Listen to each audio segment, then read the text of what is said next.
I'm so happy to welcome Ella and her mom, Heidi. Thank you so much for coming on. Ella, you have become kind of like famous, TikTok famous, and your video has been showed millions of times. And really the whole story, what happened in New Richmond, which I want you to share, you put a face to what was happening. And that took a lot of courage because parents can get up and they can talk, and they did a great job, and they can be very passionate talking about what their daughters are facing, how they feel when there is a ridiculous policy like the one in New Richmond where biological males are able to use the bathroom of females. But it's when you share your heart and you really put it out there and your experience and how you feel, you personalize this, and it's impossible to ignore. And so normies, regular people, they all of a sudden they have to come to grips with the fact that these policies do exist and they do hurt people. So thank you so much. And thank you, Heidi, for encouraging your daughter and standing by her side. A lot of parents don't do that. So very grateful for all you've done as well. And so Ella, let's have Ella can you tell us, when did you first learn that there was a male using the female bathrooms in your school, in New Richmond High School, in New Richmond, Wisconsin?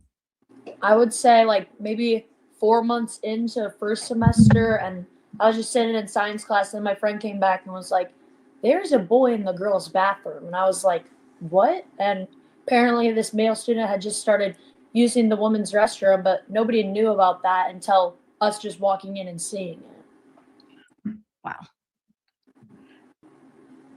So when your friend said that there's a male in the bathroom, what was going through your head? Well, I was just surprised mostly because we didn't really see any of that in our high school, so it wasn't like a huge deal at the beginning, but then it started like happening over and over again. Then it was in the freshman locker room, and then there's girls there that were uncomfortable to use the restroom there, and then it happens like a big ball of girls were just all uncomfortable using the restroom, and then we didn't know what to do, obviously, because nobody told their parents right away, because we thought that kind of already knew or implied because of everything that's going on today. Mm-hmm. But then we were just in kind of awe, like, what should we do? What are we going to do? Is he just going to continue using the restroom? And just stuff like that. So this was a person. This person presented as a male in the school before and was known as a male. And then suddenly when school started up again in the fall, this school year, 2025, 26, then you don't notice at first, but this person starts to use the female space, the female bathroom. Now, you told me before you had a friend, a very good friend, who actually was confronted by this male. When she went in, she saw him, and then what happened? And then she walked straight out. And that wasn't the first like occurrence. Like there was another one of my friends who walked in and walked straight out, and the student was like, "Are you leaving? Like, stay, like it's fine, it's normal," stuff like that. Yeah. So yeah, and she felt very uncomfortable because he followed her out. Like, "Why are you leaving?" It's because I'm here. And then now you're a junior, and the school different sections, and upperclassmen are on one end of the school, lowerclassmen on another. And this person is also an upperclassman. But at some point, he starts using the female bathrooms by the freshman class, which is unusual. And now I think the freshman girls take this a lot harder. A lot of the freshman girls stopped going to school. They were very anxious. How did you feel when you learned that he was in the locker rooms of freshman girls, a lot of whom were a lot more afraid and timid? I felt really bad. I knew there's like nothing I could do by myself, at least. And I know from like being a freshman how hard it is. You're just getting into this new school, you're getting used to everything. And maybe they even thought like, is this normal in high school? Like they wouldn't know either. And they're also underclassmen, so they're just scared to like voice their opinion and stuff. Yes.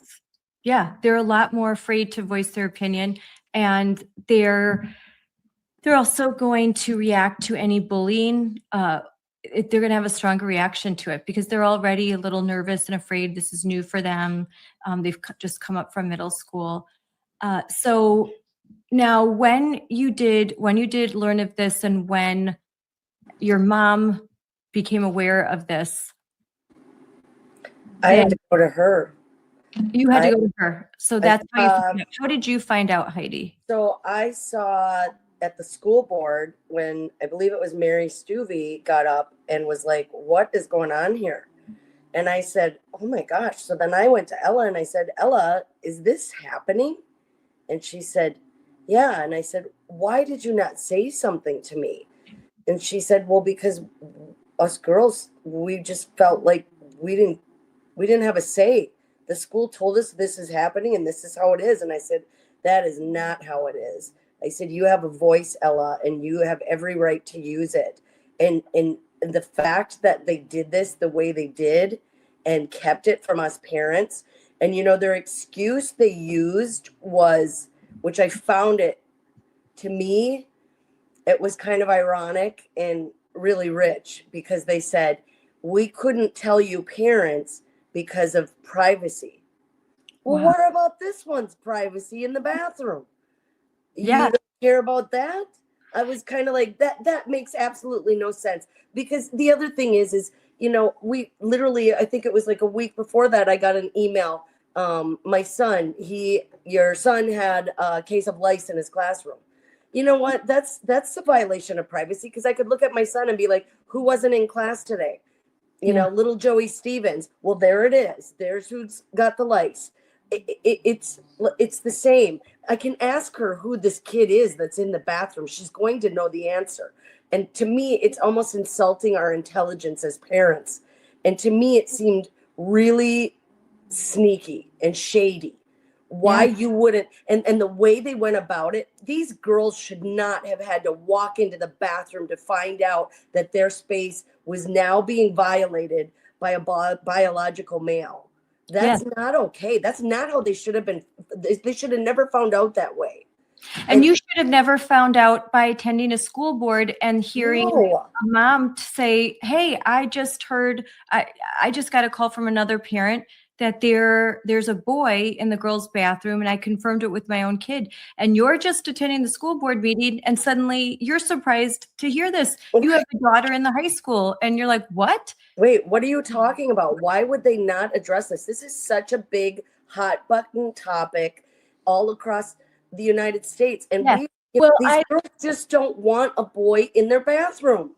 Yes. And they're not going to play house. You want to be made aware of, a policy. And it just, you said that you knew Richmond, Wisconsin is a small rural town. It's very conservative. If you look, voted overwhelmingly for Trump. And in 2024, parents came out to school board meetings and rejected the 2024 Biden Title IX rewrite that added 1,500 pages to a paragraph that simply, very simply, just protects girls.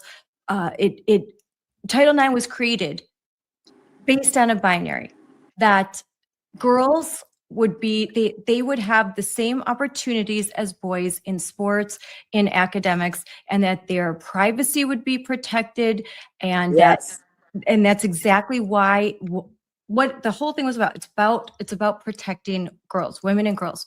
Right. So, and not just in the bathrooms. Yes, in this area, they know exactly what they're doing. They know that you did not want your school board to include gender identity in the definition of sex as it pertains to Title IX protections. You made that clear, and they did not adopt those policies. So they already know that a policy like this would be very controversial. And that's why I think that I would guess, in my opinion, that's why they kept it quiet. And then parents found out, and instead of listening to you, instead of thinking that, okay, maybe we made a wrong decision, they doubled down, didn't they? Yeah. Well, they didn't have a policy. There was no policy in place. Policy, it's the school board that makes the policy. And when you have a 2-hour a school board meeting with 2 hours of public comment, and Yeah, I would say hours. 90% of the comment is us parents saying, listen, Yeah. why are we taking our girls, and the solution that you have is to literally displace all the girls so this transgender can use the girls' bathroom. That makes absolutely no sense. And then they said, well, this has been this way forever. Forever? That's a big term. Forever? Yeah. Forever? It's been that way for It's been forever? No, it hasn't.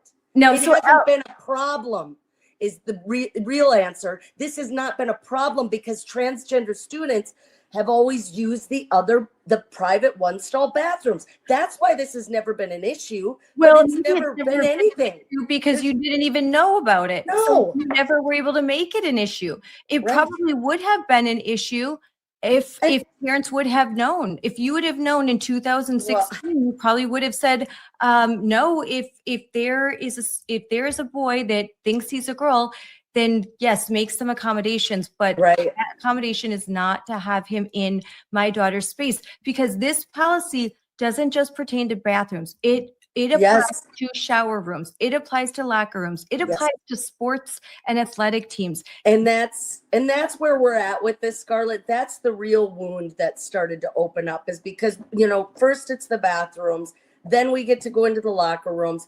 But Ella has some records right now sitting at that school, and I will tell you, she does pole vaulting. If you ever watched pole vaulting, you will see that the worst boy will out pole vault the best girl by a foot. It's already happening. A.B. Hernandez is breaking all the female records in California. Right. A biological male, a subpar. He was a subpar athlete as a male, but as a female, pretending to be a female, breaking all of the records. Right now, to this date, it's happening, and it will happen. And taking the scholarships away. Yes. And it's not happening a lot. That's what I hear a lot. Well, it's so few.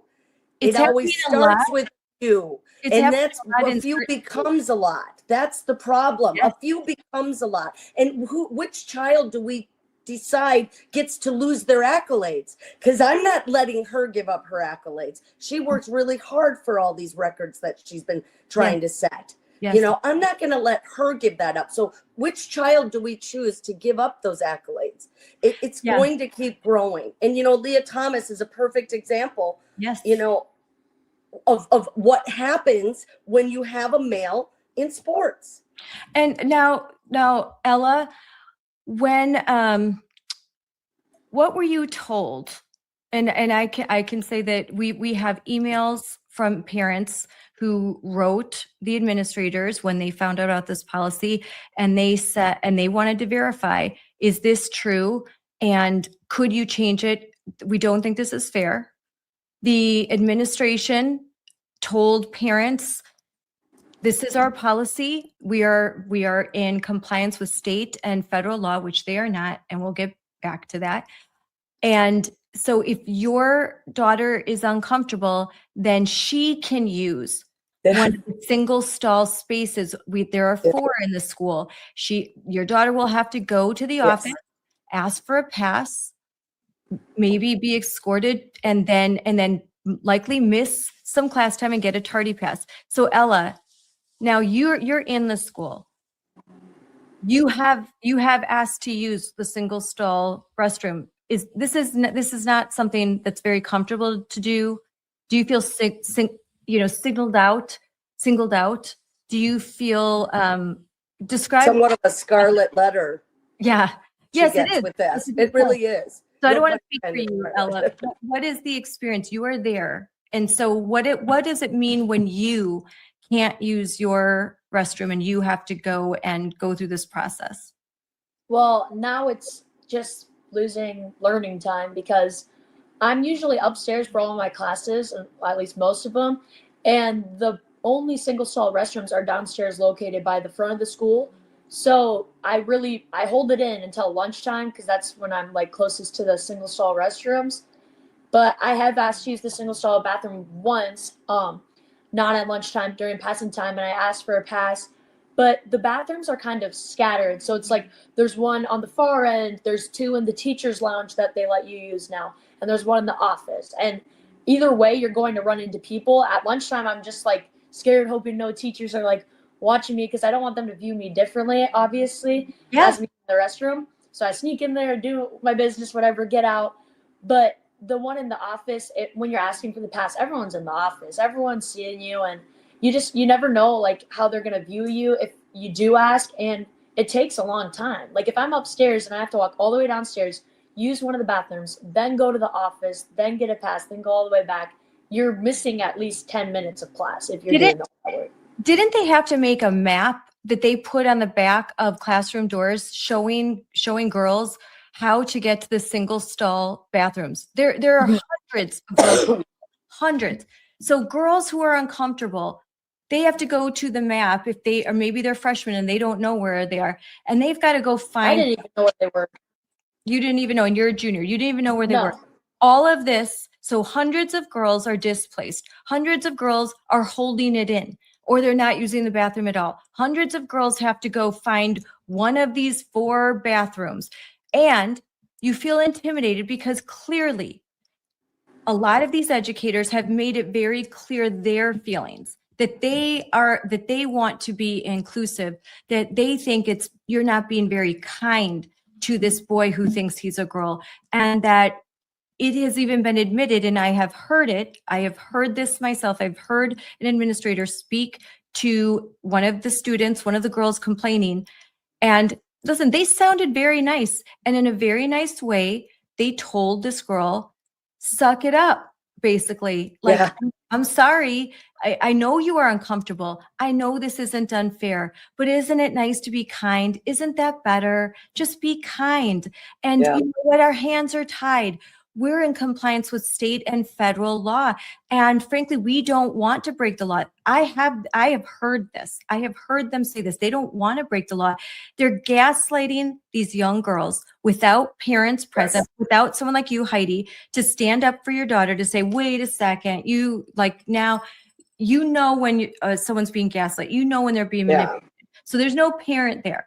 But luckily this girl had recorded the conversation. She was smart enough to record the conversation for her mother. And so this is absolutely unacceptable. And so there's harm there. You are getting harmed. You are missing class time. You are made to feel uncomfortable. Teachers and administrators are making it clear how they feel. And that means you're intimidated because you think differently, you feel differently. Your deeply held religious beliefs tell you something different. Your parents are raising you different. This isn't about any sort of discrimination. This isn't about bullying. This is about that you have a different set of values, a different set of beliefs, and you don't feel comfortable with a boy in your bathroom. And in your opinion, the way you are raised, there are 2 biological sexes, male and female. And while you feel nothing but pity, or you feel nothing but you feel sad that there is a child who feels that they're in the wrong body. But their feelings aren't facts. And you don't have to change what you believe or how you feel or sacrifice your dignity, your privacy, and your well-being so that this man feels better. And I think that sending this message to girls, you need to sacrifice how you feel, your safety, your well-being, because this man, he thinks that he's a woman, and we need to be kind. Yeah, and it's for Elle. I think her hardest thing is because she is so kind that this just, it makes every day, it's a very uncomfortable situation to go to school. For me as a parent, I'm not as kind. I'm not going to force my daughter to play house. I'm just not. You know, she got done with Barbie dolls a long time ago. Well, Heidi, how does it make you feel to know that in Westosha, Wisconsin, a similar situation happened? A boy was allowed to use the female bathrooms and the locker rooms. This boy would undress nude and have lotion on his genitalia. It's not appropriate. How does that make you and your husband feel knowing that your daughter could be in the same situation? Right. Well, she wouldn't, because I'd be pulling her out faster than fast. But, you know, this is where the damage this school has done by their shady handling of this, the private, the way that they just kind of hid it in the shadows. There's so much damage now for us parents because you don't trust that they have your child's best interest at heart. And so now you're like, what else are they doing? Is this boy going to enter the locker room? The problem is, there other boys. Right. I mean, frankly, let's be honest. There could be some bad characters. There could be a boy that's like, hey, this is a great gig. I just have to say I'm a girl, and I can walk right in. I just found a way to skin the cat and being a big pervert and showing up to the girls' locker room. Put on some nail polish and say, hey, I identify as a girl, and go, you know, tell the high school, and what can they do? Their hands are tied. Right. Oh, we have to. But the thing that what boils down to, for at least for I think our family, is we're Christians, so we believe in God. You know, we believe that He made a man and a woman, and that's the way it is. But if that's not a good enough answer for people, okay, well, we do believe in biology, and there is a biology teacher at that school. And if the school doesn't want to acknowledge true biology, then why do we have these teachers? Imagine how confusing it is for a kid. How do you answer that question? What is a woman? What is a woman? Yes. And I think most of us can answer that question. But those of us that can't are probably those of us that are still sitting in that realm of make-believe. And at the end of the day, thinking you can be something you're not, it's just make-believe. I'm not trying to come off as a horribly mean person, but it's not reality. You can feel that way. Listen, I would love to feel that I'm, you know, a superstar, whatever. I could think I'm Melania Trump, but they're not going to let me in the White House. It doesn't make it so. It doesn't make it so. They're not going to let me walk right there. You know, I could say, hey, I feel like I'm Melania Trump, but that doesn't make me Melania Trump. That just makes me somebody that needs some help. Well, that's what I would tell you. If you walked around trying to be Melania all day, every day, and that's all you thought about was being Melania, my answer to you is possibly you need to go see a therapist, Scarlett, because you're Scarlett. And that would be the kind thing to do. That would be the right thing to do. And that's where it's like, I'm not going to allow my children to be forced into a position where they have to enable situations that it's bad for their health. And you're asking her to enable this situation and kick this can further down the road, when all reality is that this kid probably does need help. And he is probably very sad. And I don't know why he wants to be a girl. I don't know. Yes. But at the end of the day, that's really not your job is to raise your kids, take care of your kids. And your job isn't to try to make everyone else feel better, right?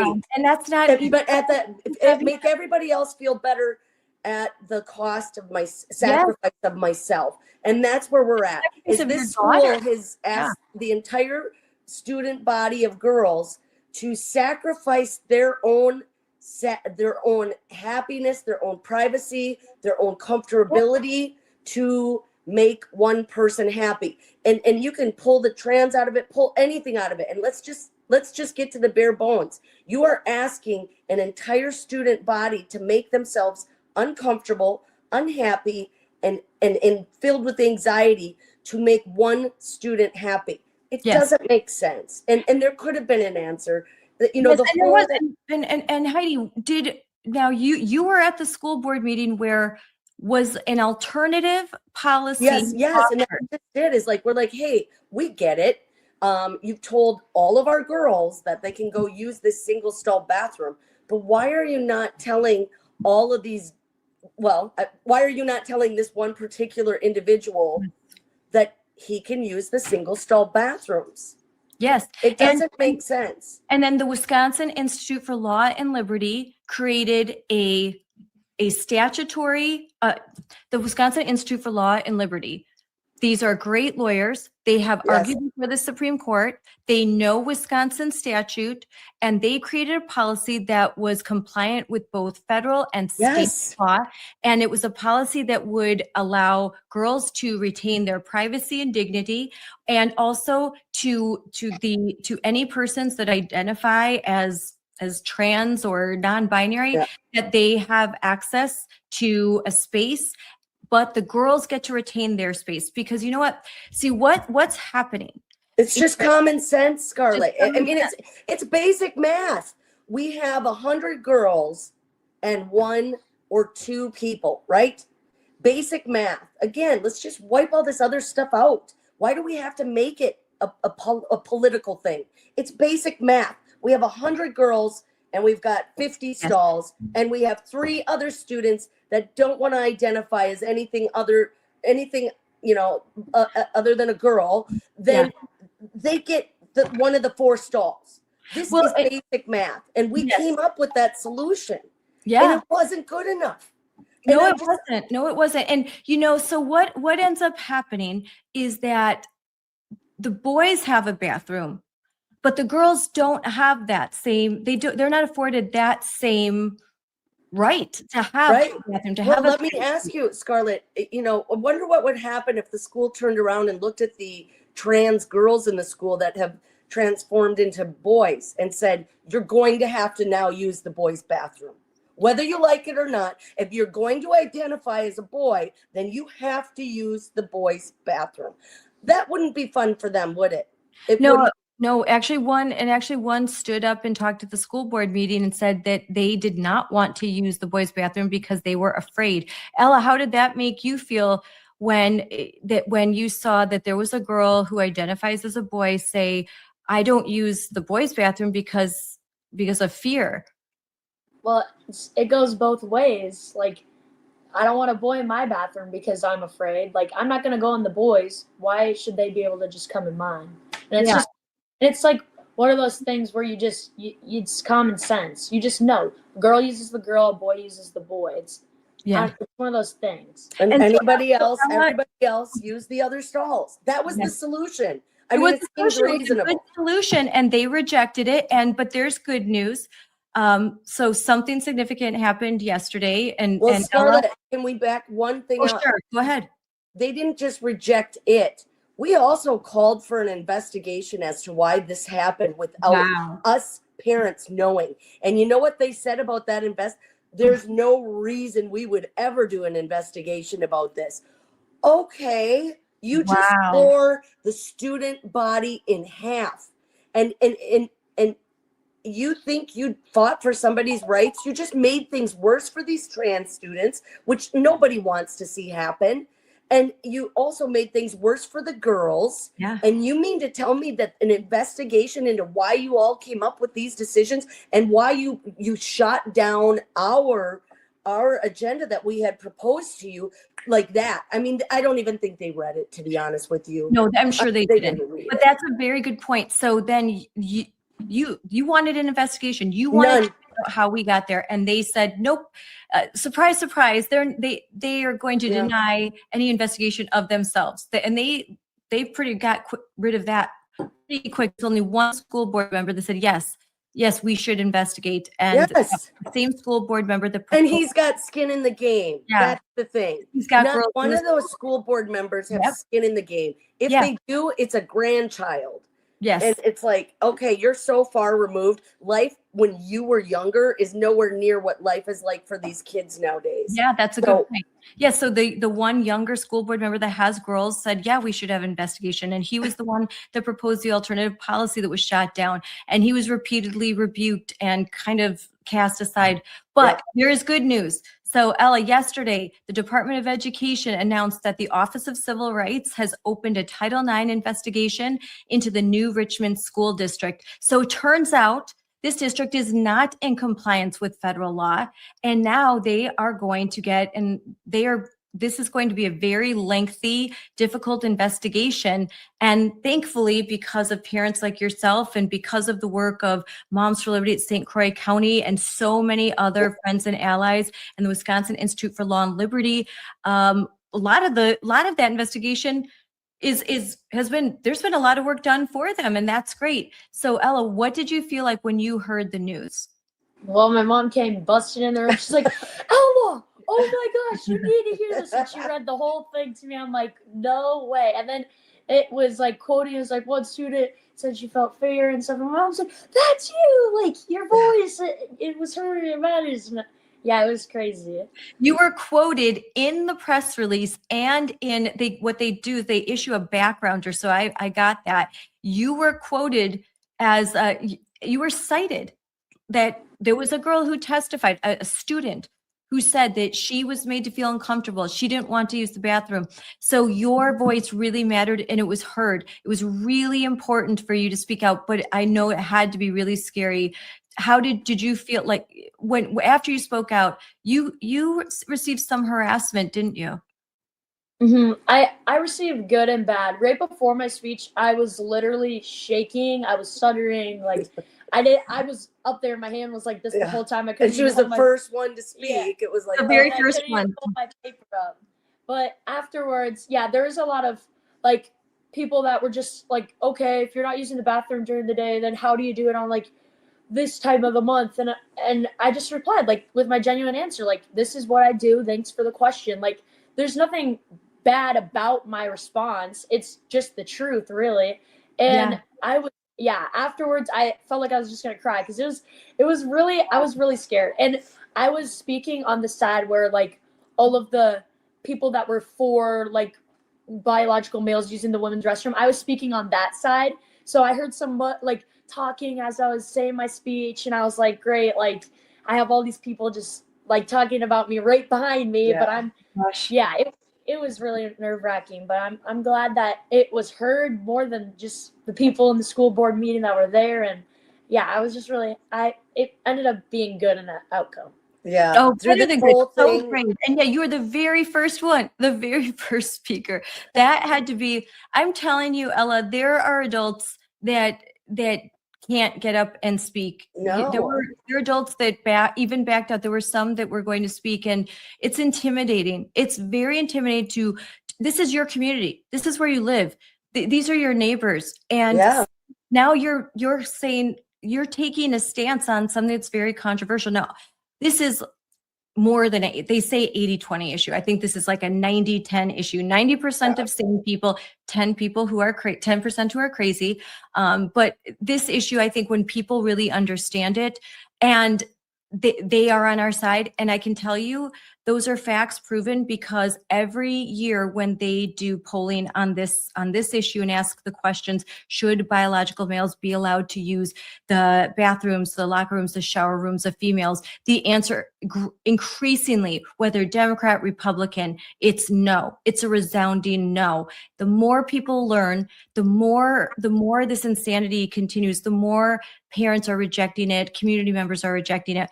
But there are these bitter clingers. Remember that term? There's these bitter clingers that are just clinging onto their ideology like your school board. And that's why they have to go. So it's great that we have this policy, but there's something else, Heidi, something very important coming up, isn't there? A way to fast track change. Yeah, it's, and I will say it's been kind of a whirlwind this last month. And, without Moms for Liberty, I don't think we'd be as far as where we're at right now, because I think a lot of us parents knew we are not okay with this. Our daughters are telling us, they're begging us, like, we don't want to live like this. And so we knew that, but we knew we needed to change. We didn't know quite how to get that big ship rolling. And so Mothers for Liberty, I reached out, I think, to Jolene and was just like, hey, just, I'm kind of feeling this way. I heard that, you're, and she's been so helpful, keeping us on track. and getting us where we need to go. But we do realize like this ship isn't stopping, and we have to keep pushing full steam ahead because we're nowhere near where we need to be. You know, one of the things that I'm so proud of Ella for is the fact that when I said at any time, Ella, if this gets overwhelming and you do not want to be doing this, I will pull the plug. As your mother, I will pull the plug and you can walk away and be none the wiser. And her response was, if I don't do this, Mom, what about all the girls that are coming behind me? Yes.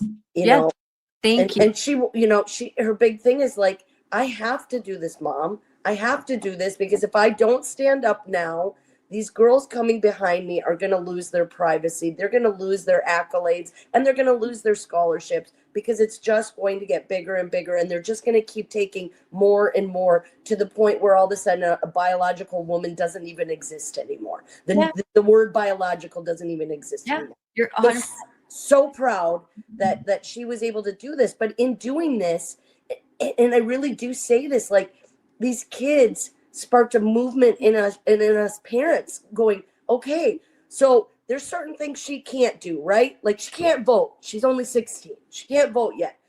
But us parents are like, well, we can't keep voting in the same crap we've had because if you do what you've always done, you're going to get what you've always gotten. And our school scores, like 50% of our proficiency, 50% of our kids aren't even at proficiency. So this isn't just a bathroom issue. This is a complacency issue by adults. We got comfortable, but I'm telling you, we're uncomfortable and we're going to do something about it. And so because of that, we have now got 2 write-ins, 2 adults that are like, listen, we are going to run for school board. We've got Christy, who's already running for school board. Yep. And so Christy Westland is doing a phenomenal job. But now we've got Dom Ventura and Mary Stevie. I always say it wrong. Stevie. Yeah. It's so they have 3. So you have Christy Westland. Yep. She is already on the ballot. Yep. But we have write-ins. Yeah, she spoke at the school board meeting. She was great. Yeah. And then superstar Mary Stevie, who went viral as well. Yeah. With her speech. That's how I found out about all this. Was through her. Mama for a biology professor who is now a write-in candidate because she's so upset. And then Dom Ventura, a dad who has a daughter in the school district, and he is a write-in candidate. And they are on fire, and we're not stopping. We are not stopping. Yeah. When these girls started making signs and because I said, Ella, if you want to have a protest, you go ahead. This is yours. You own this. Yeah. This is your feelings. And if you want to protest it, go ahead. So these girls, they were making signs and just watching their energy and their fierceness and I was afraid for her. I don't know why I was so afraid because she wasn't afraid. And she showed me, Mom, don't be afraid because I don't want, at the end of the day, I don't want any of this coming backlashing on her. I don't want her to have to take the brutality that comes from people that when you don't agree, some people can't handle a disagreement and then they just go for the jugular. And I don't want that with her because I can handle a disagreement without going for somebody's jugular. But at this point, she was just like, nope, we're doing this, Mom. And every time I'm like, are you sure you don't want me to pull the plug? Are you scared? I'm scared. Why are you not scared? She's not scared. So guess what? As moms, we all are like, we are stepping up and we're going to take this school board down. It's time for change. Yes. We need new people in there. We need new people in there. And we need people that have skin in the game. Not these old curmudgeons who have no kids in the school district, maybe grandkids, I'm not sure. But or they're falling asleep during the actual school board meetings. Yes, One of the last ones. I'm like, what is going on? This is such a bad look for New Richmond. This is embarrassing. And this is what's representing our kids. Well, I guess teachers would rather have somebody who hasn't shown up to a school board meeting in months and another who's falling asleep with the mask on in the middle of the school board meeting. Yes. Rather have that because then they have the control.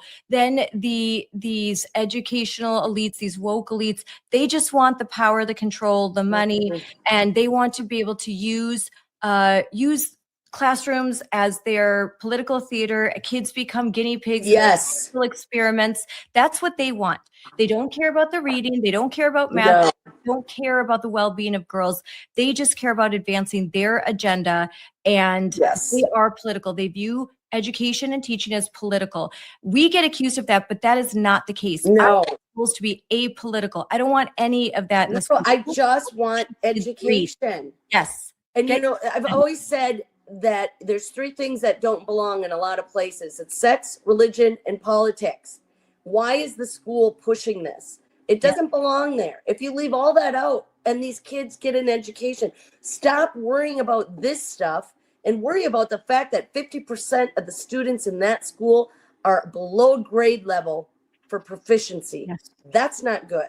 So it's time. We're going to have change. We It's need time. the change. And if those 3 school board candidates win, then there are 4 candidates with common sense, and that's their motto. They common sense candidates that are going to they're going to vote for common sense on this issue, and they are going to focus now on literacy. They're going to return the focus of the school board on education. Yes. And they're going to stop with the nonsense. And I think, and you're right, they have skin in the game. These are all parents with children in the school. They really care. They care.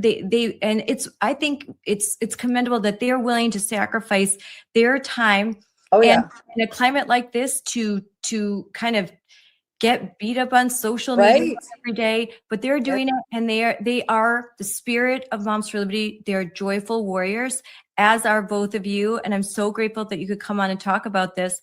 But in closing, I want to ask each of you a question. So Ella, if you could say one thing directly, well, you can.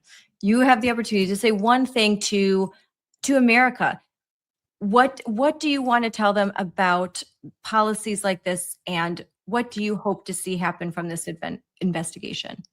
That privacy matters more than policy, obviously, if that wasn't with it. But I would just like to say that a lot of people are uncomfortable and a lot of people are too scared to talk.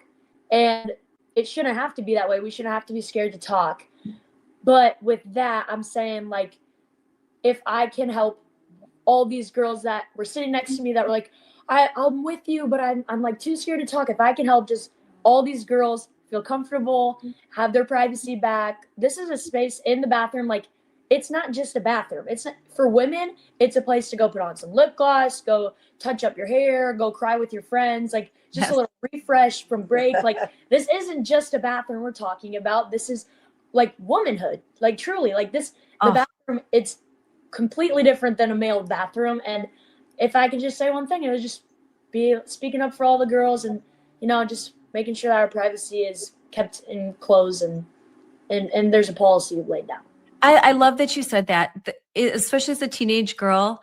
The bathroom is womanhood. And I'm telling you, it doesn't change too much as an adult, because we still all go to the bathroom together. Yeah.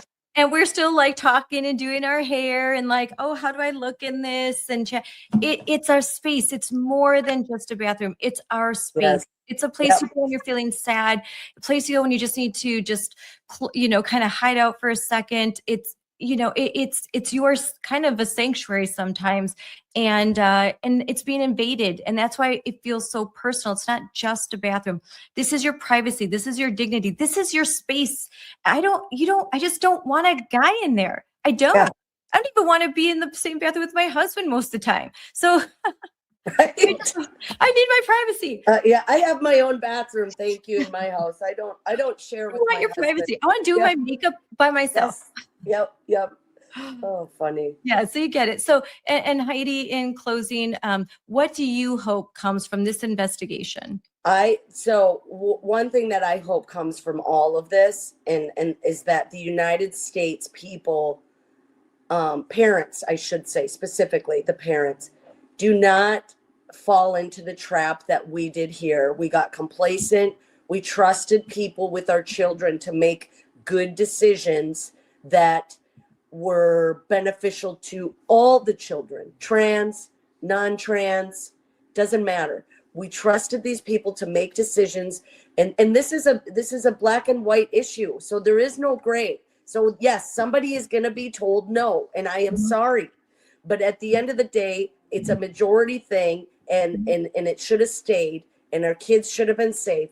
And we all thought that's what was going on with our school district. So what I hope the American people hear from us is that really check into your school board, really check into policy. We had no policy. The policy was no policy. And what does that do? It leaves an open door for interpretation that can go horribly wrong, like it did in this situation. And now you've got just a community up in arms. And that sucks. And you have a trans kid who is now at the center of attention that doesn't need to be. Had there been policy in place and he just used the, privacy stall, none of this would be going on.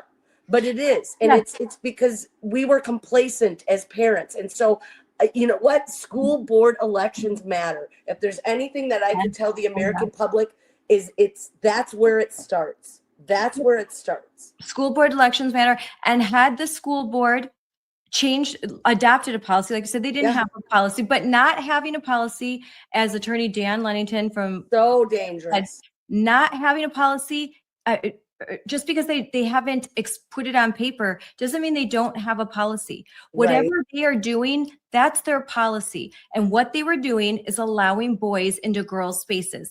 And they are going to allow boys on the girls' teams. That's their policy. Their policy is the same as the most radical school districts in California, except where you are in a small rural town. And we're not California. We're not California. Don't treat us like that. And you're on the border of Minnesota. We are not Minneapolis. We're not Minnesota. There are a lot of people that have moved here. A lot of people live here for that reason. Yes. We want those homegrown roots. We want that small town atmosphere. We all live here because we like that. Yeah. That's why this county is somewhat conservative, is because of that. We want to raise our kids in a school that focuses on education and drowns out all the bullshit that's going on in the world. And Heidi, you've got a son in middle school, and you don't want tampon machines in your son's bathroom. No, absolutely not. Tampon Tim can stay in Minnesota. Absolutely not. To Miss Minnesota, Wisconsin. That's for sure. Yep. That can stay over there. Yeah, we don't need tampon machines and little boys like just so none of that belongs in school. Come on. That's again common sense. We're not going to play common sense and keep your hands. What's that old Pink Floyd song? Teachers, leave our kids alone, man. Yeah. Just leave our kids alone. Teach them. That's all we want. Yes. And the app song for parents are "We're not going to take it anymore." Yes, we're not. We're not. Yeah, we're done. We're not going to take it anymore. Well, thank you guys so much. I know you want to go to a basketball game, so it's time. It's time to now have real life, and I have a great night, and I am so looking forward to coming to New Richmond and meeting you all in person very soon. We're gonna have a great time. This was an event planned before this decision announced by the Department of Education, this investigation. Now, before it was just an event. Now it's a celebration, because this is really huge, because this first school board meeting that we were discussing was the end of January. We're in early February, early March, and you've been heard. Like we were able with this messaging, with the organization and the hard work and the voices, Ella, your voice, the parents, the work of Moms for Liberty, the work of friends and allies, the work of Libs of TikTok, who reposted us and made things go viral, and a lot of other accounts, a lot of other friends, Tom, Tiffany, local representatives, all that support. This is how you do it. You pull together and you fight back. And when the other side is telling you to sit down, shut up, you say no, I won't. I'm going to keep standing and keep fighting, and that's the lesson that I hope everyone listening can hear. So thank you. And I can't tell you thank you enough for giving my daughter a platform to use her voice to make a difference. Mothers for Liberty, you guys have really helped get everything out there so people can hear. And we can't thank you enough for that. It was my pleasure. And I I was like, I will not rest till there is justice. I've heard these stories way too often. And in this situation, because of you, because of the grit and determination, and just how many Zoom conversations, about three a week. You guys were on fire, and I knew there's something special here. It's because I saw they're not going to give up. They're not going to walk away. Yeah. Even when they get teased, even if there's a Facebook group that's formed, this phony, all this astroturf, they don't use their real names. And Ella, I'm so glad at your young age you could realize that you know what, I don't care what these people say about me. I'm going to fight because it will serve you well in life. You are going to soar. That's exactly it too. You're going to soar because so many people are afraid. It's a gift. It's a gift that you have, that you are able to prioritize what's right over what's uncomfortable. And I hope you continue to inspire so many other girls, not only in New Richmond, not only in Wisconsin, but around the country. So thank you. I'm so proud of you, and I'm so grateful for you. Thank you. All right. Have a good night, guys. Hello, everyone, and welcome to Unleashed with me, Scarlett Johnson, presented by Moms for Liberty. And today I have a very special guest. She is becoming a social media superstar, Ella from New Richmond, Wisconsin. And she did something that very few teenage girls, especially 16-year-old teenage girls, do. And that is stand up and speak out against this woke insanity, this ideology, which is permeating American education. And it's even reached rural, small towns like New Richmond, Wisconsin. And New Richmond, Wisconsin, I was just there. It's a beautiful town. It's not a place that when you are walking down the streets, you would think, oh, wow, like definitely can see a woke policy in which boys would be in the girls' bathroom. Definitely not the case. But this ideology and its tentacles, it doesn't stop in California, New York, the big cities. It reaches even into small town areas. It reaches into red areas and blue areas alike. And parents in New Richmond were shocked to discover that boys were being allowed to use the girls' bathrooms. Now, I could tell the story, but I think it's much better coming from you, Ella, because you lived it. You're a resident there. You've lived there most of your life, and you attend the high school. You're a junior. So tell us your story and what's happened to you and the other girls in your high school. So the start of my junior year was fine, whatever. And all of a sudden we're like about 4 months in, and girls have been going into the bathroom and they are seeing a male using our restroom. And we weren't told. We were surprised and we were shocked because, like you said, it is kind of a small town. We never thought this would happen here. And so then with all that going on, we decided to speak up about it. And so at one of my school board meetings, I decided to speak for me and behalf of all the girls that were too scared to speak about how we feel about the males using our restrooms, and that we feel like it's invading our privacy and stuff like that. And we were basically told that our feelings didn't matter, that our privacy doesn't matter, and that the students' privacy mattered more than ours. And then we were told that we had to use the single stall restroom if we felt uncomfortable, instead of the few students that were deciding to use the women's restroom.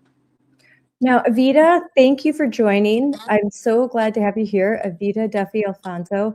You are also a resident nearby. You have lived in the 7th District in this area of Wisconsin. You grew up in this area. So how does this make you feel as a little girl? This is exactly the area that you grew up in. Is this the Wisconsin that you remember? No, and I mean it's shocking that it's happening in New Richmond, Wisconsin, of all places. You kind of laid it out a little bit, Scarlett, but this is a place that voted for President Trump by over 20 points. In 2024, this is a very right-wing district. So the 7th district, New Richmond's part of it. New Richmond's also part of St. Croix County. St. Croix County is very right wing. St. Croix County voted for President Trump. Certainly these people would not support a transgender bathroom policy, and yet that's exactly what their school board has implemented. And might I add, implemented it secretly. And Ella, I'm so glad that we're talking to you today because, Michael and I wrote an article in the Federalist. I kind of helped him edit it a little bit. He had the byline, and it was, the two of us pored over, we were at the school board meeting, and then we re-listened to all of the comments that were made at the initial, the second school board meeting, but it was really the viral moment where there were, hundreds of people in attendance, parents and community members and students calling them out. Ella, your testimony was one of the most powerful ones that we listened to, and it was the one that Michael said, actually, we should quote this one in the article that was published, because you laid out the discomfort that people your age, that the young girls, your friends and yourself are feeling just going to the bathroom, and why it's so important to have this space be private for women and for girls.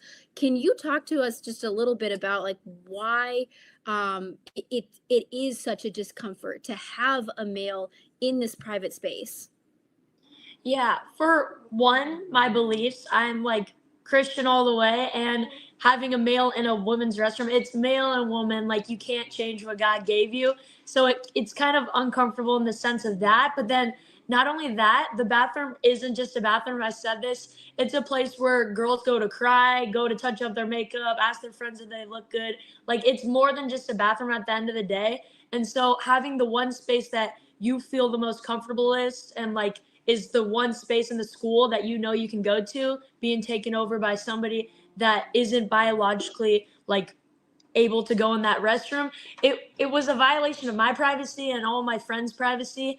And then being told that they couldn't tell us because the students' privacy mattered more than all the 300 girls in the school. It was just kind of rude in a sense. And I was like, dang, at the school board meeting, hearing all the comments that they had to say.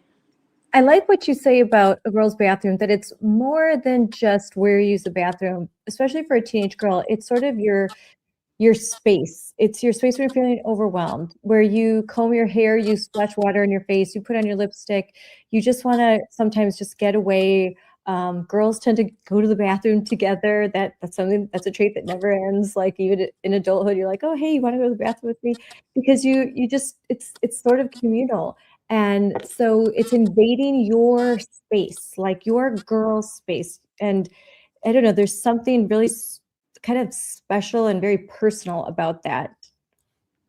That's do you agree, Evita? Like, just brings back memories of me being in high school and what it was like to be in the girls' bathroom and with my friends, or to go there and cry when the boy I liked was talking to someone else, something like that. Yeah, well, it's definitely a private space, and Ella, you brought up in your your testimony, which I hope we can link to like at the bottom of this. I think everybody should actually listen to it. Moms for Liberty has been reposting it all the time, which is awesome. But I hope everybody listens to it, because women are different than men. Like that's actually true. It's a true statement. And we have periods, and you have to go to the bathroom at certain times of the month, more than you would at other occasions. And to just have that space invaded by a male, I know when I was in high school, that would have been unthinkable. Like it's already an awkward time in your life, right? You're in middle school, you're high school, you're figuring out who you are. You want to have privacy in that setting, and they're not allowing it. For frankly a really nonsensical ideology. Ella, I liked that you just brought up, like, it's just male and female, this is what it is. And yet you saw at that school board meeting and at the next school board meeting, which I was also at, male school board members deny that reality. These are people who are in charge of your education, and yet they are promoting this ideology that is completely nonsensical, that men can be women and women can be men. I wonder how you feel about these people being in charge of your education. I'm scared, needless to say, especially because they're telling us that we can use the single stall restroom and get a pass back to class, which is invading my education time like even more because you're already going out of your way to use the single stall restrooms at the very front of the school. And with that, it's also just a lot, and they're putting kind of a lot of pressure on the students because now you don't know, like, as I'm walking through school, I don't know who's like against me secretly, who likes me. It's just now that I had to speak up kind of for the girls that were too scared to. I'm like scared of what the backlash is going to happen on me as like the teachers, how they view me and stuff like that. And so that's also, I don't know, I'm also scared for my education in that way because I shouldn't have had to speak up about this. It should just be common sense in a way. And yeah. The adults have failed you in the sense, but I'm going to quickly put up your speech because it's a short speech, but it's very good. So let's. I'm a junior at Richmond High School. I'm honestly really nervous to be standing here tonight. I never thought I'd have to speak at a school board meeting about something like this. I'm here because I'm scared and I don't know what else to do. When I first found out that a biological boy was using the girls' bathroom, I felt uncomfortable, then I felt anxious, and then embarrassed. And now I mostly just feel fear. That fear is so strong that most days I don't use the bathroom at school anymore. I hold it in all day until I get home. I know that's not healthy. I know it can cause problems like infections, and that scares me too. But I feel like I have no other choice. The office did tell me I could ask for a single stall bathroom pass, but even that is really stressful. I feel nervous walking into the office and asking for it. I feel worried and that people are judging or thinking I'm causing problems. It makes me feel singled out and embarrassed just for wanting privacy. There are also things girls go through physically that boys can't. There are certain times of the month when girls genuinely need to use the bathroom more than often. That is just a part of being female.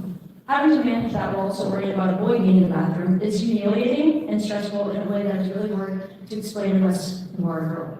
I am 16, I am a junior, I'm older, and this is still really overwhelming for me. I keep thinking about professional girls in the underclassmen. I've talked to younger girls who are terrified to use the bathroom. Some of them are even getting bullied or made fun of because they feel uncomfortable. That is not fair, and it really hurts to see the school not stepping in to stop that.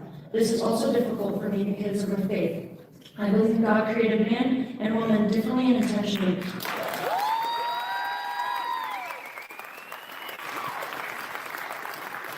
I feel like my beliefs don't matter. I'm also an athlete. I love sports. I work really hard, and I worry about what these policies could mean for girls' sports safety in the future. But honestly, the biggest thing I want to say tonight is this. Girls should not have to stand in front of the adults and beg to feel safe at school. That should already be guaranteed. Keep going. Keep going. Keep going. Is not put us in situations where we feel scared, embarrassed, or ignored. I'm asking you, please listen to the girls in this district. Please protect our privacy, our safety, and our dignity, because right now, a lot of us feel like we are being forgotten. Thank you.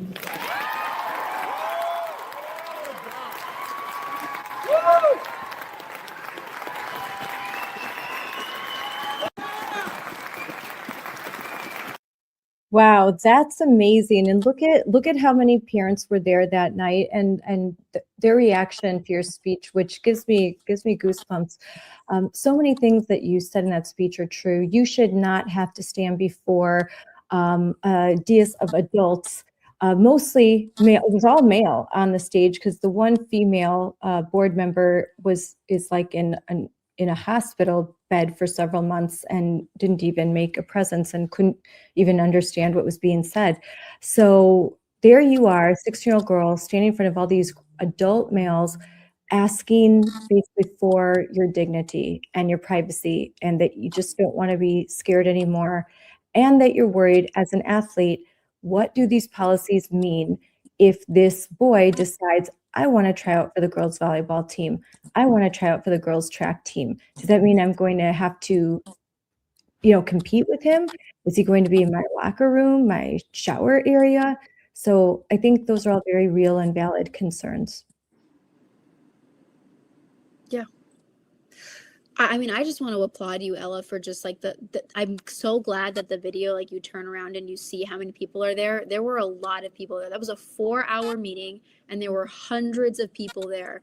And there were also people who didn't agree with you in that room either. They were sitting right next to you. You don't know if you were watching on a video, because how do you know who's who, right? In that video, you are standing next to all of the haters. And man, a lot of people who they seem to be school age, so I assume they go to your high school, Ella. And that had to have been, I mean, really nerve wracking. The bravery to in front of your peers who you know are angry and vitriolic over this issue. I want to applaud you for your courage. And I want to ask you, you know, what has been the feedback afterward? I mean, you kind of mentioned there was emotions were high at that meeting. I could tell that there were some students who felt very strongly about this. And you're right, by standing up, you've now singled yourself out. Do you and others feel pressure or backlash for standing up as you have from your classmates or maybe teachers? I don't think the teachers or students are necessarily saying anything, but you can definitely, they know what my speech was. Like the people that are sitting right next to me, as I was saying the speech, they were mumbling. I could hear them talking, so I knew that they were obviously disagreeing with me. But with that, I feel like my teachers, you can never really know, but I love my teachers, and I hope that they can just love me for my beliefs, and I love them for theirs as well. And then with students, I haven't received like a lot of backlash necessarily. I have received people that don't agree with what I agree with, but that's okay. We're allowed to have our own opinions. It's mostly just adults that are the ones that are the haters, that are commenting rude, awful things. And yeah, it's just mostly the adults. That's unfortunate.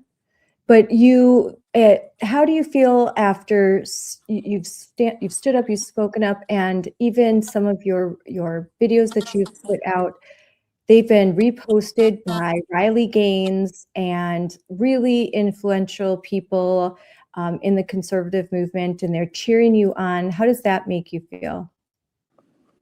I don't know what can explain it. I was really excited to see all of those things, all of the support. And right before I was going to say my speech, I told my mom, like, I am really scared. Because at the time, I was the first speech. I didn't know where everyone was standing, who was going to clap for me or not. And so I didn't know what to expect, but I didn't know this video would just go out everywhere. And then I would be making more videos. And yeah, the support just, I feel really like supported, I guess, in a way. Like people see that what's going on is not right in a world full of people that are so loud in the room saying that what my beliefs are wrong and that I'm wrong. It just is nice to know that there's people that agree with me. Most of the country agrees with you. Most people agree with you, just so you know. And they have to have the courage to say it and to say it online, say it in person, because it's not fair for you to stand in the gap for so many people and for you not to be elevated and encouraged and supported for doing so. I think one of the main, ways of keeping somebody like you silent, Ella, especially as a young woman, is they'll say, well, what you're doing isn't nice. What you're doing is exclusive. It makes somebody else feel bad. And women, we're very sensitive to people's emotions. We don't want to make people feel bad. Women are very agreeable. And especially as a young girl, you want to fit in. You don't want to hurt people's feelings. Like, this is a very powerful tool that they have. And so again, I want to applaud you. And I also just want to get your take on the other young women, because you stood up, but you've kind of indicated there are a lot of girls who agree with you, but they did not have the same kind of bravery to get up there and make a statement and put out videos that are being reshared by like Riley Gaines, libs of TikTok. So talk to me a little bit about, I think, what your friends who agree with you are going through at this time. For them, I think public speaking in general is just really scary. Mm-hmm. But also with that, I think I had some friends that were like in school activities or had a high placement in some school programs and stuff, and they were scared that it would ruin their reputation with that. And so they were too scared to speak out in that way. But I had this one friend who was really, you go, like, you got this. But she was also just too scared to like ruin her spot that was like really high up on the school programs and stuff. And then I had another group of girls that were just sitting next to me. They're like, "You got this." And I think they were also just scared to speak in front of the school board. And it was very scary. Like afterwards, I felt like I was going to cry. There was a lot of people, and you're young and you're not used to even presenting in front of your whole class in English class. It's not something just normal to speak out at a school board meeting.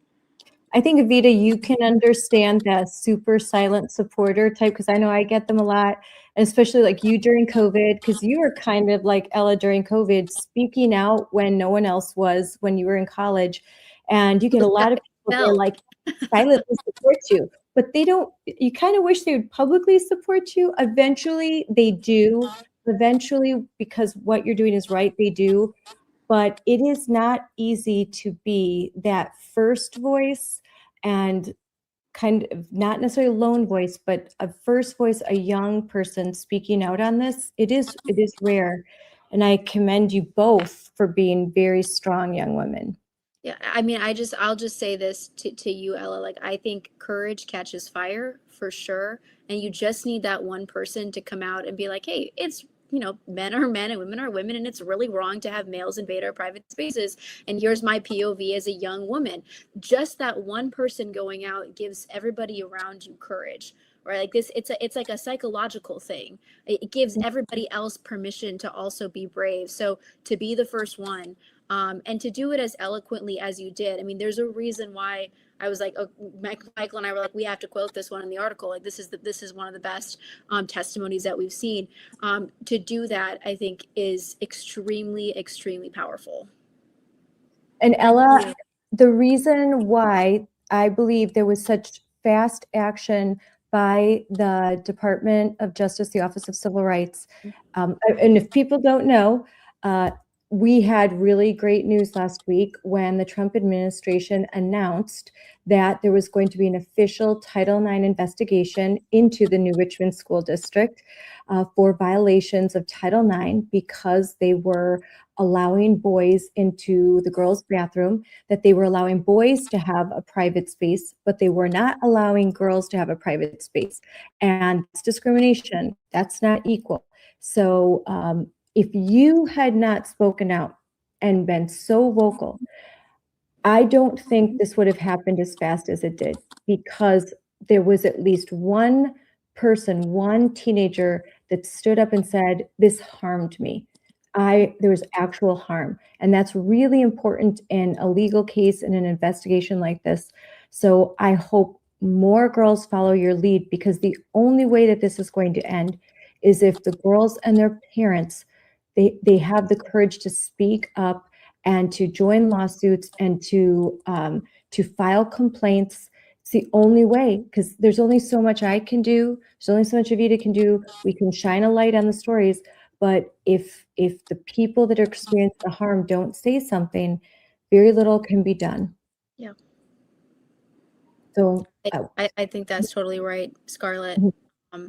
And even just like on a in the information sphere, I'll get comments from people, well, what do the young girls think? It seems like they don't have a problem with this. Easy. I just click, copy paste Ella's, testimony, and then that shuts them up, right? Like it also is empowering to everybody around you who wants to help, to say, actually, no, we can cite a student who's been harmed. And you can't just say, oh, the kids don't care about this. It's just the parents, or it's just Moms for Liberty, or it's just President. That's actually not true. And you proved it, and you gave us the power of that citation. Yeah, and just having one person speak up, because if 10 other girls sign on to an anonymous lawsuit, no one will know who they are. There's a case right now that broke out of Oconto Falls where there were 3 brave girls that are coming forward, and they're filing a lawsuit because of years of abuse and grooming in a school. And there's about 20 other plaintiffs that are anonymous that have signed on. But were it not for those few brave that are willing to be the face of this, oftentimes this kind of justice isn't served. So what you're doing is just so huge, because this is also a precedent-setting investigation throughout the country. like this, what's happening to Richmond, it matters all over the country because the Trump administration is finally saying no to the boys in the girls' bathroom. Now, President Trump ran on this. He signed executive orders, but now we're starting to see the legal action and real consequences that will happen to school districts that don't comply. Ella, you're a junior. You're probably thinking about like what are you going to do when you go to college or afterward. I think a lot of listeners are inspired by you, and I have to imagine they're interested in kind of what you're interested in or what your plans are if you have any. Yeah, I want to get like a communications degree. I kind of want to be a sportscaster. That's my one thing, or maybe dive into radio, some sort of speaking. I like talking a bunch, and I want to be like the person on the sidelines, like, hey, how was that game? And then ask questions. I know that's something that's just interested me, and I've been doing some internships, like being the voice at the soccer games, like calling in people and stuff like that. That's just I don't know. That's one thing that's really interesting to me. And I guess for college wise, I'm just waiting to see where it takes off because I am in track and I've got a couple messages on like places that want me to go do track there. So I'm just going to see where this season brings me and maybe I'll find a good college that I can play sports at and stuff like that.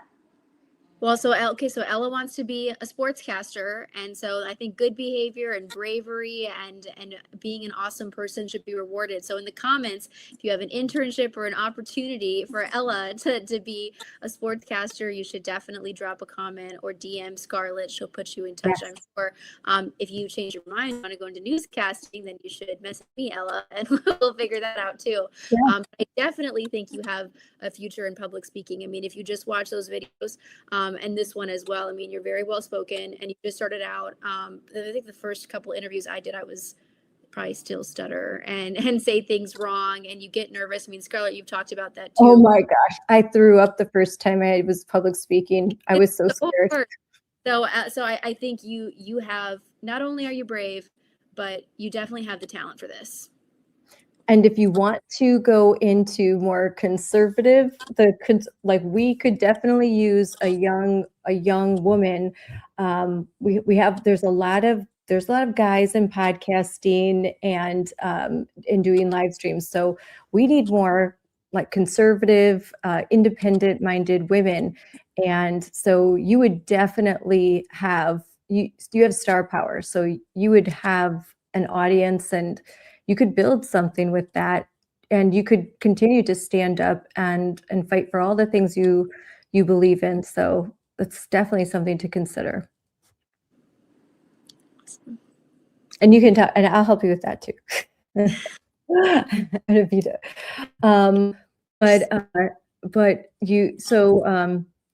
So Evita, are you at all, when you heard about the announcement of the Title IX investigation, how did you feel? Because knowing that you and your mom and a lot of the other moms were so integral to that, how did it make you feel? Because that's a rare win. Well, Ella, you were at the meeting. Scarlett, you were like live reacting to the entire 4-hour thing.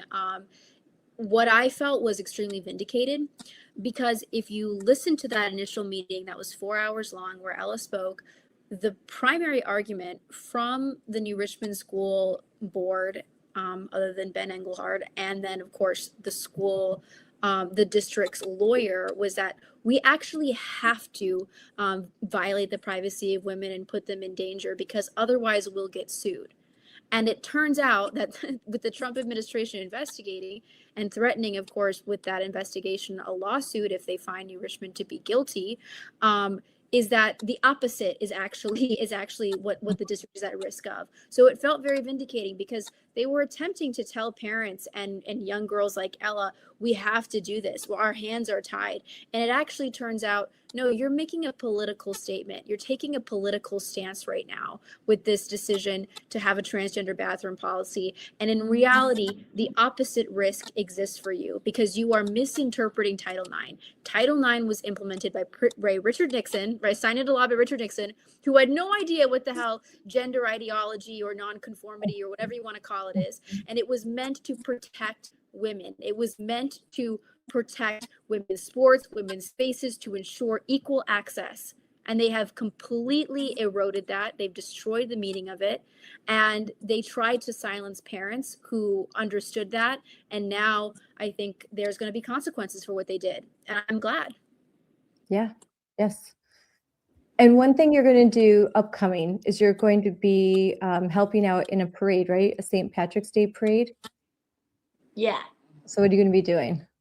Well, I've been getting a group of girls, the same girls that sat next to me during the school board meeting. I'm like, tell everyone, like, let's meet here. Let's leave track early and get there and hand out candy and hand out cards and stuff like that. And it should be really fun. And I'm excited because we've been working with Christy as well. And she's getting a float, her big truck, and signs and stuff. And yeah, it should be a really fun time. And it's for cards for the 3 school board members that are running against the incumbents. And part of their platform is that if they get elected, they are going to dump this policy and implement a policy that was written by the Wisconsin Institute for Law and Liberty, a group of astute lawyers who wrote a policy that is both compliant with Wisconsin statute and with the federal law. And it would mean that you can go into the girls' bathroom and you do not have to worry that any boys will be there. So you're going to be a part of handing out some candy and some cards. That's great, because that's the kind of like you're doing something. Can I ask you something, Ella? So the night of the school board meeting, Scarlett saw this coming. I'm not as well versed in all of this. I don't know what's coming as good as Scarlett does, but the board had the opportunity to implement this policy on the night of that viral 4-hour school board meeting. What went through your mind when everybody on the board, except for Ben and I think one other person who ended up even being a coward actually in the long run, voted against this policy and essentially said, we are going to keep the transgender bathroom policy in place, despite all of this overwhelming negative response from the parents, from the community, and of course from young girls like you? What did that make you feel when you saw that decision come down from the school board in person? Well, I was already using the single stall restroom, and what raced through my mind right away is, how long am I going to have to wait? How long am I going to have to wait until I can use my bathroom again? How many days am I going to be holding my pee in all day until I get home? And it was like almost violating, like I felt like I was going to cry. All the girls were on the edge of our stores, and we're just waiting for them to just put this into place. And they had the opportunity to even just do a temporary one, and they still just shut it down. And it was sad. All the girls next to me, we were all just like, they wouldn't even look at us as they were saying, we're not going to do this. Like, they wouldn't hold eye contact. Like, it's almost, and they also got it emailed to them, and they said that they never received anything and all this bunch of stuff like that. So yeah, it was just mostly, how long am I going to have to wait for this to be put in place? Yeah. And your parents, your mom thought, how long am I going to have to wait to see results? She didn't think that there would be an investigation until after maybe you graduated. So she was over the moon. I mean, there were some moms that called me crying because they were just so overwhelmed, so grateful that action had been taken rather swiftly. But it happened because of all of you, because of what you did. It made it possible and easier for that type of action to happen, and to happen quickly. I know this investigation won't be quick. It's a long investigation, but it's the start. And frankly, it's going to be very, very expensive for your school district. It'd be much easier for them to just comply.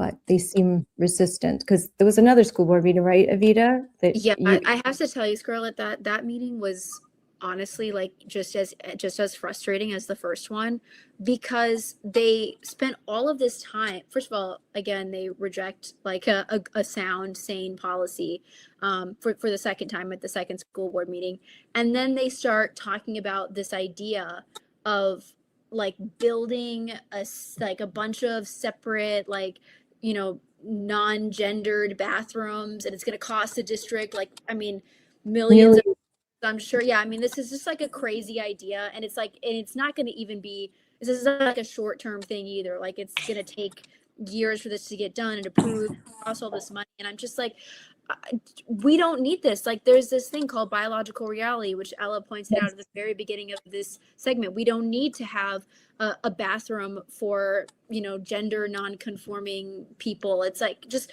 go to the one that is associated with your biological sex. That's all it should be.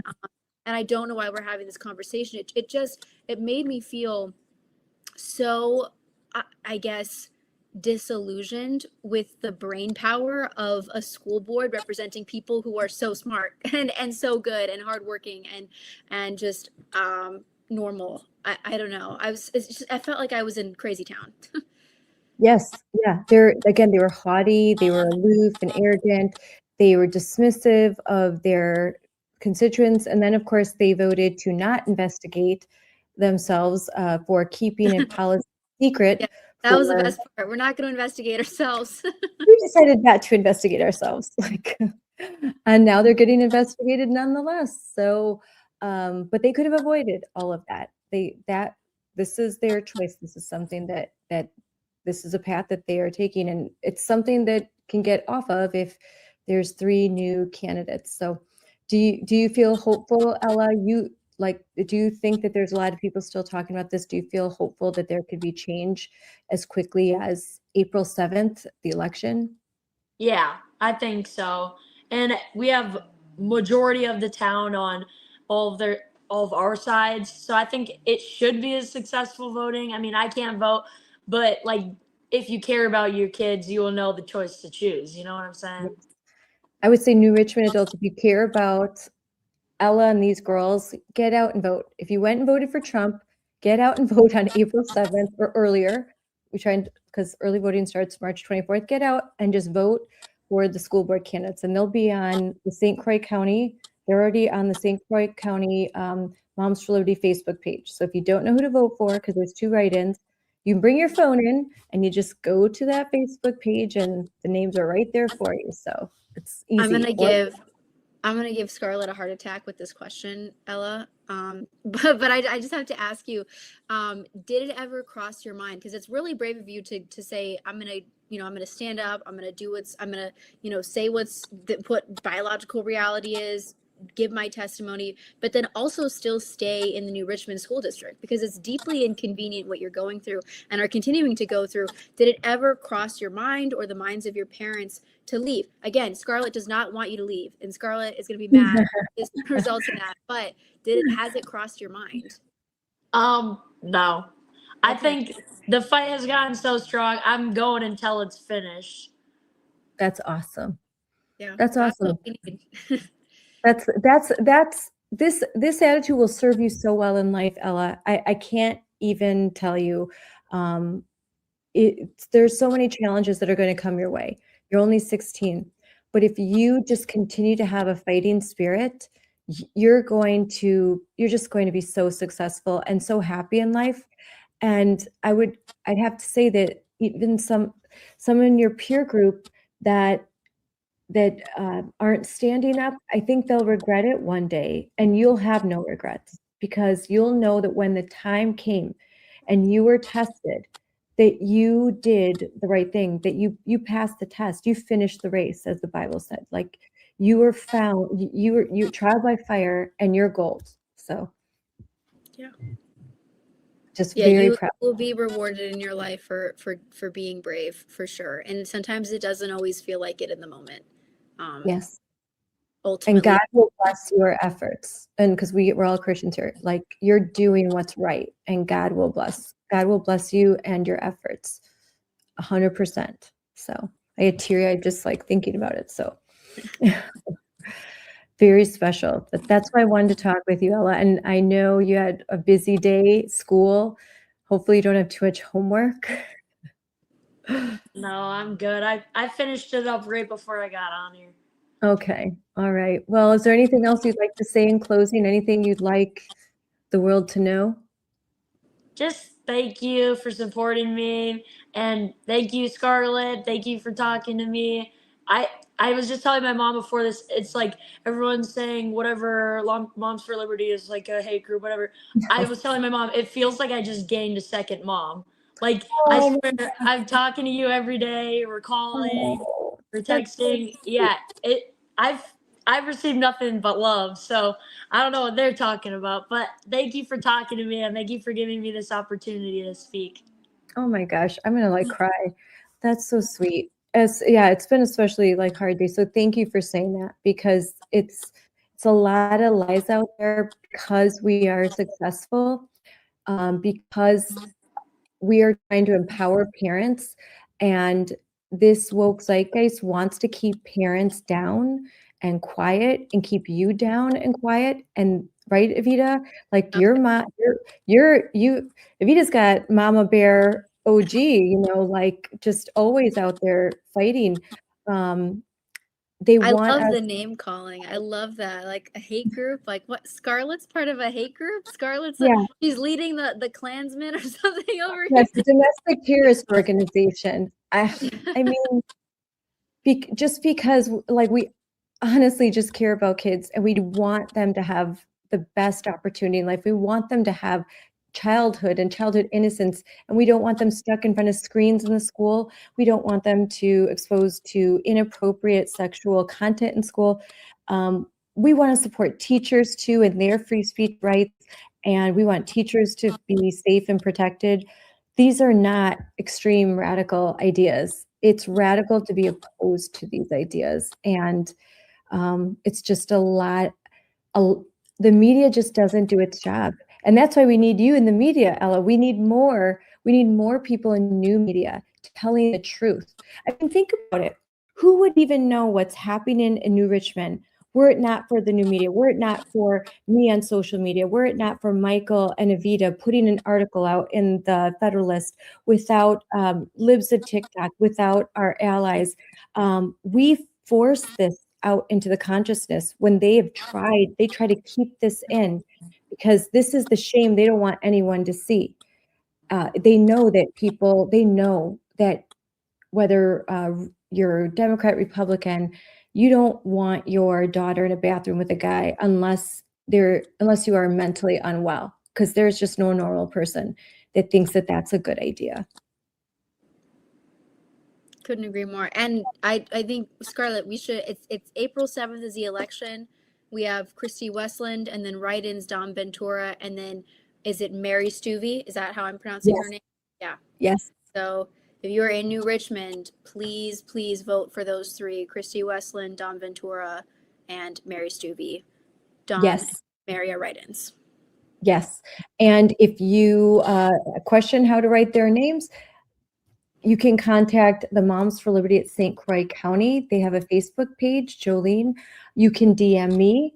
You can go to momsforliberty.org. You can try, if you find Evita, DM her, she'll direct you. And but on the Facebook page and the momsforliberty.org, we will have a list of our endorsees for our candidates in Wisconsin and all across the country. So you could go there and you can bring your phone in as you vote, and simply just look at your phone and write in the names. It's really easy. It's very easy way to make a change. It's not too much to ask. And bring 10 people with you. Make sure that you're calling 10 people, bring 10 people with you, and get out and vote. That's the way we change. Got to do it. Can't complain if you don't vote. You got to vote. My dad always said that. You got to vote. You got to be involved. Otherwise it's just noise. You got to do something. And vote for Ella. I mean, Ella, you can't vote. Your friends can't vote. Yeah. Obviously upset about this. It is the responsibility of the community members of New Richmond to stand up for you. You don't have the ability to do it on your own yourself at this point. So adults need to step up. And they had that school board meeting. They like you said, they completely rejected you, abandoned you. Now it's time to do what's right as adults in the community. 100%. All right. Well, thank you so much, guys, for coming on. This was a great talk. I really, Evita, thank you so much for joining. And you have such great interviewing skills and younger, and you're from the area. So I really wanted you to come on and have this conversation with Ella. I was And happy to meet Ella. So excited. Keep sending me send me your content, Ella, and I will always repost. yes. Yes, there's some new content coming out. She's going to be making some more like little videos. She's so good at it. And you had a conversation with Evita's husband, Michael. He was there at our Moms for Liberty forum, and that was great. And he said a few words, and it was amazing. It was a great forum. We got to see The Handmaid's Tale live. Yeah, All right. the protesters dressed Right. in Handmaid's Tale walking around. Saw the It's just- pictures. oh yeah. There was some interesting people outside. It wasn't nearly as big as they tried to think they were hoping, but it was interesting. Always interesting. But all right. Well, thanks guys for coming on, and have a good day at school tomorrow, Ella. Thank you. We'll talk again soon. I'm sure tomorrow. Thanks, Scarlett. Thanks, Ella. Bye. Well, was that a fun interview? And we actually were talking backstage, and it was even more fun. So, I love them both. They're both amazing young women. So here is the video that was reposted by Riley Gaines and went mega viral. Hi, my name is Ella, and I am a junior at Richmond High School. Yesterday, the U.S. Department of Education announced that the Office for Civil Rights is opening a Title IX investigation into my school. And I'm honestly relieved. For months, girls like me have been trying to explain that we're uncomfortable using the bathroom with a biological male, and we were told that our concerns didn't matter. We were told that discomfort isn't a reason to do anything, but it is a reason. Girls deserve privacy, girls deserve dignity, and girls deserve to feel comfortable at school. For me, this situation got stressful because I wouldn't go to the bathroom during the day. I would hold it in until I got home in fear of running into a boy in the girls' bathroom. No girl should have to do that, and I'm thankful someone is finally looking into what's happening here, because protecting girls shouldn't be controversial. It should just be common sense. Perfect. And here's one more. I just received the best news ever, and to which I want to say thank you to the Trump administration and the U.S. Department of Education and Moms for Liberty. We couldn't have done it without you, and I just want to say thank you for hearing our cries, our pleas, and caring so much about our dignity and privacy. And this is for all the girls that were too scared to share their voice. How can I add anything to that? Thank you for hearing our cries. So thank you, President Trump. That's how I want to end this. I was a surrogate for President Trump in the state of Wisconsin. I traveled across the state into St. Croix County in 2024.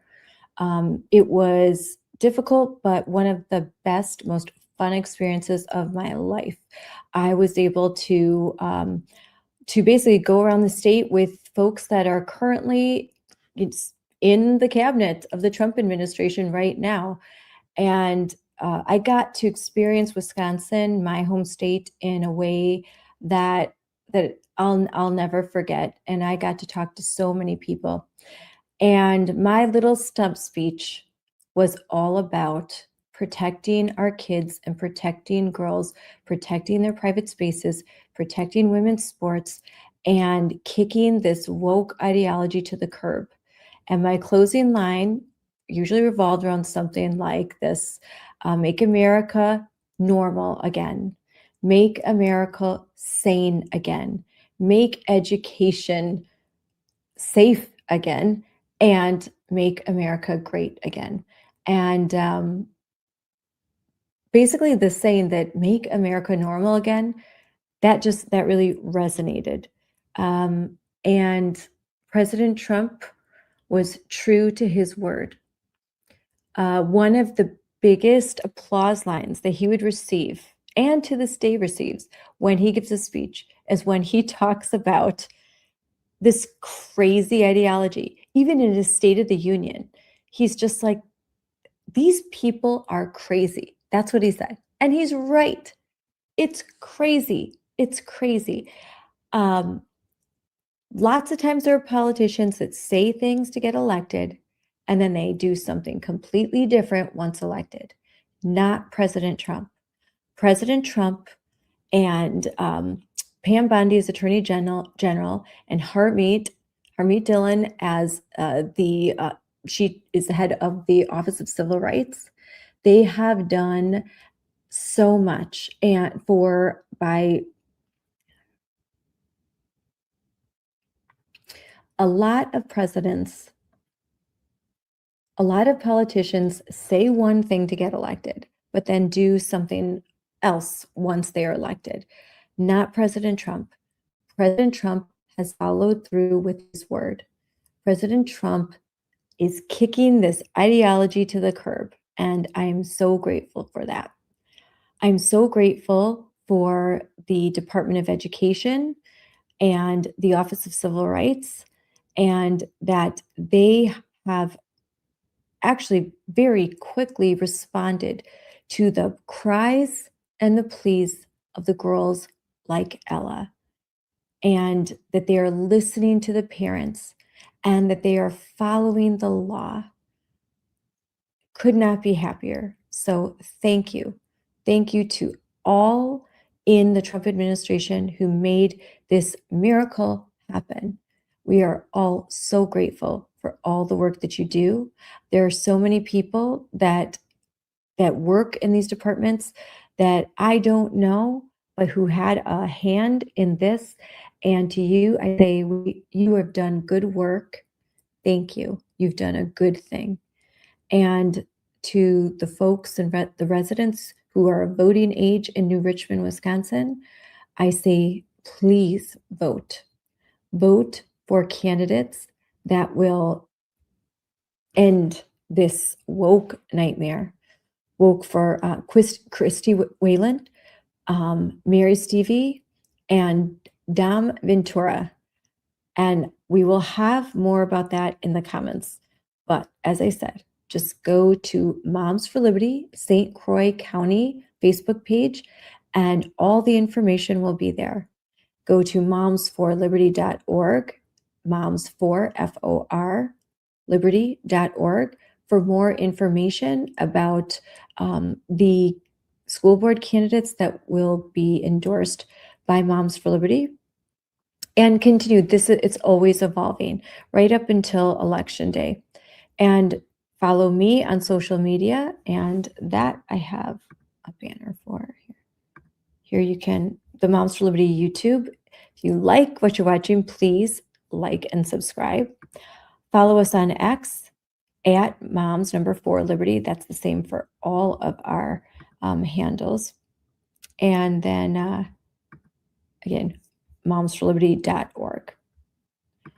And then you could follow my X page or DM me. I'm at Scarlett, SCARLETT, 4 kids. So thank you so much for tuning in, and I can't wait to talk to you again real soon. Bye now. Dear Nike. Dear Nike. Dear Nike. Why won't you stand up for me? Why won't you stand up for me? Why won't you? Why do you claim to support women and girls? Yet when we need you most, you remain silent. Today, males are claiming our identity, our sports, our spaces. Men and boys are stealing opportunities, medals, trophies, and our future. And it's not fair or just. In fact, it's often dangerous. Yet you refuse to use your platform to stand up. You say you're for social justice and progress. So why do you allow men's rights to come before ours? See, with a big platform comes an even bigger responsibility. You have a chance to do the right thing, not just do the easy thing. So we're asking you, Nike. So we're asking you, Nike. So we're asking you, Nike. As the biggest voice in all of sports. Will you stand up for me? Will you stand up for me? Will you stand up for me? Will you stand up for me? Will you? Will you? Will you just do it?